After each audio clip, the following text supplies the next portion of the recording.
자, 안녕하세요. 오늘은 회로도 작성할 때, 우리가 레퍼런스 넘버나 밸류 넘버나 아니면 페이지 어프 같은 신호들을 사용하는데, 연구실에서는 대체적으로 대문자를 사용하는 걸 권합니다.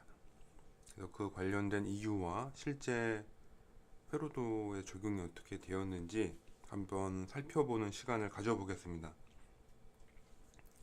우선은 소문자보다 대문자로 글자나 숫자를 쓰라라고 말하는 이유는 가독성 때문에 그렇습니다.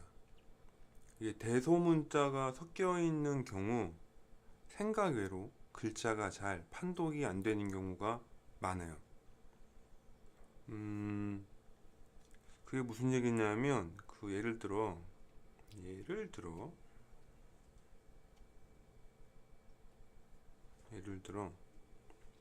뭐가 예를 들어 10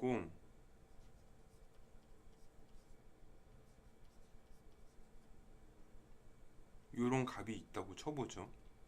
물론 사람은 이게 뭔지 알아요. 엔지니어는 뭔지 압니다. 근데 문제는 이걸 프린트를 하면 이유는 모르겠으나 이 소문자가 대문자보다 이 문자 폭이 훨씬 작게 나옵니다. 훨씬. 그래가지고 예를 들어 잉크젯 프린터 같은 경우 이 작은 소문자들이 잘 안 보입니다. 뭉개져가지고. 우리가 보통 A3를 A4로 많이 뽑기 때문에 증상이 더 심해져요. 그래서 통상적으로 제가 뭐 이것저것 다 해보니 가장 좋은 거는 대문자, 숫자 하고 밑줄, 그리고 이거 대가로, 대각선, 기호, 이 정도가 A3를 A4 용지로 만들었을 때, 이게 출력했을 때, 혹은 PDF로 만들었을 때 가독성에 거의 문제가 없고 대부분 잘 읽힙니다. 뭐 이렇게 물어보는 사람도 있죠. 이렇게 예를 들어 단위를 나타내는 숫자라든가 그런 경우는 소문자가 맞지 않냐. 또 그렇게 되면 문제가 이 값을 칠 때 이게 한 번씩 쉬프트 키를 눌러서 소문자나 대문자를 바꿔줘야 되잖아요. 이게 생각외로 번거롭습니다. 작업 속도가 생각보다 빨리 안 나요. 그래서 그냥 저는 일괄적으로 대문자를 써라. 숫자, 밑줄, 대각선 가로. 그러면 제가 이게 쓰지 말라고 이제 가급적 쓰지 말라고 하는 것들은 소문자, 빼기, 뭐 플러스, 저런 거 쓰시면 안 됩니다. 이 정말 잘 안 보여요. 이게 이런 빼기나 플러스 같은 기호들, 뭐 아니면은 도트 같은 기호들은 크기가 영어 대문자에 비해서 상대적으로 작기 때문에 잘 안 보입니다. 안 보이고 프린트를 하면 이게 잘 뭉개져요, 글자가. 특히 잉크젯 종류에서는. 그래서 더더욱 보기 힘듭니다.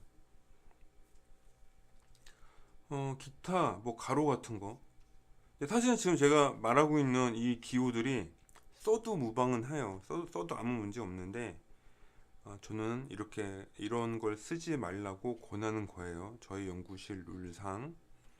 그래서 뭐 난 굳이 쓰겠다라고 하는 분들은 쓰면 됩니다. 자, 이렇게 했을 때 소문자는 정말 안 쓰냐? 씁니다. 쓸 때가 있어요. 아주 특수한 경우. 예를 들어 이런 거. XR, SN. 어떤 신호 맨 뒤에 소문자 아니면 이렇게 앞쪽에 소문자가 붙는 경우에는 이건 역사와 전통을 자랑하는 이 이거 뭐라죠? 이 위쪽 이 반전의 의미를 갖고 있습니다. 이건 많이 쓰는 건데 문제는 넷네임을 줄 때 이 위에 요 뚜껑을 덮을 수가 없기 때문에 끝이나 앞쪽에 소문자 n을 넣어주면 아 얘는 액티브 로우구나. 이걸 알 수가 있는 거죠. 이런 경우나 혹은 이렇게 부품 이름 중에 보면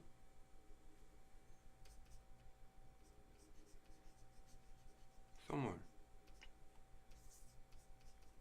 이런 거를 노출형 패드 아니면 노출형 핀 익스포즈드 패드라고 부르는 것들인데 이 부품 아랫면에 패드처럼 까져 있는 게 있거든요. 그래서 저는 그런 부분을 표현할 때 이 소문자 글자를 넣기도 합니다. 얘만 왜 그러냐 하면 이게 대문자로 쭉 쓰다가요 가끔씩 이런 중요 포인트에서 소문자가 들어오면 굉장히 눈에 띄거든요. 그러니까 소문자가 너무 반복적으로 있으면 눈에 안 띄는데 이렇게 어쩌다가 한번 소문자가 딱 들어오면 그거는 굉장히 눈에 잘 들어옵니다. 그래서 이런 부분들 소문자 쓰라고 권하는 편이고, 그리고 소문자를 안 쓰면 좋습니다. 그래서 연구실에서 이제 이런 작업들을 우리 후임들한테 시키다 보니 개중은 어떤 후임들은 아니 도대체 왜 대소문자를 섞어 쓰지 않나요 등등등 하는데 뭐 철학적이거나 이런 의미 없어요. 우선은 프린트하면 잘 보여서 쉬프트 키 한 번도 안 눌러서 이고 그런 조건에라도 이렇게 단위를 나타낸다든가 단위 밀리미터 혹은 아까 써멀 특수한 기호나 아니면 n 액티브 로우를 의미하는 이런 특수한 경우에는 소문자를 허용함으로써 값을 읽거나 사람이 봤을 때 눈에 잘 띄게 합니다. 여기도 이렇게 써멀이라고 지금 있죠. 이렇게 이거를 어떻게 보여드려야 되지? 이렇게 보면 그죠? 이렇게 여기에 소문자로 써멀이라고 되어 있죠. 이렇게요. 자 해가지고 이거 회로 같은 거 할 때 우리 연구실 얘기를 하는 거지만 어쩌면 당신이 일하는 회사라든가 아니면 당신이 일하는 연구소라든가 그 조직에서만 요구되는 회로도 그리는 룰이 있을 거예요.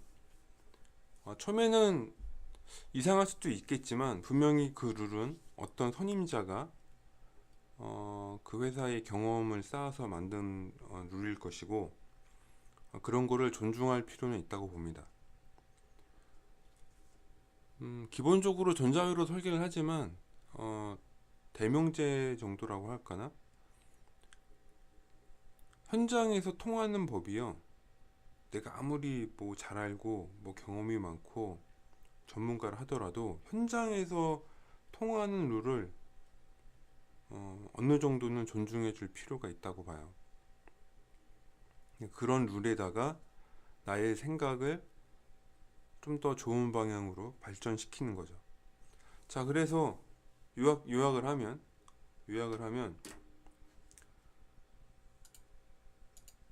이런 신호 이름이나 부품 이름들을 대문자, 영어 대문자 하고 슬래시 밑줄만 허용함으로써 값을 입력할 때 좀 더 빠르고 신속하게 그리고 그 프린터 했을 때도 잘 보이는 그런 구조로 기입을 한다면 좀 더 작업 같은 거 할 때 오류도 줄고 특히 신호 이름 같은 거 오류도 줄고 간편하고 무엇보다도 후임한테 설명할 때 쉽습니다. 이게 대소문자 섞어서 쓰면 하는 사람마다 다 양식이 틀려지거든요. 나중에 그거 통합 정리하는 하는 것도 상당한 일입니다. 그래서 가급적 점도 가끔 쓰긴 하는데 점조차도 안 쓰기 위해서 상당 부분 노력을 한다는 거죠. 저희 같은 경우는. 그래서 이게 전원 같은 거 표현할 때도 D3, V3 이런 식으로 표현하고, 이런 연구실 내부의 룰들이 있다는 거죠. 그래서 요, 영상 보시는 분들도 어쩌면 여러분 선배나 선임이 회로도 작업을 시킬 때 다양한 요구 조건들을 말할지 모릅니다. 그러면 어지간하면 그 요구 조건이 뭐 진짜 말도 안 되는 이상한, 말도 안 되는 거예요. 말도 안 되는, 진짜 말도 안 되는, 나의 영혼을 갉아먹는 이상한 조건이다. 그런 경우 빼고, 그런 경우를 제외하고는 한번 이렇게 자기 어떤 자료를 생성할 때 반영해 보세요. 누차 말했지만 그 현장에서 경험한 사람의 현장의 룰, 그것도 굉장히 가치가 있다. 그게 무시할 게 아니다 라는 말씀을 드리고 싶네요. 이 정도면은 뭐 신호 이름이라든가 레퍼런스 밸류, 파트 이름 생성할 때 이렇게 대문자로 작업하는 것들, 아마 뭐 이유는 아니지만 좀 이렇게 거부감 없이 받아들일 수 있을 거라 생각합니다. 여기까지 들어주셔서 감사합니다. 수고하셨습니다.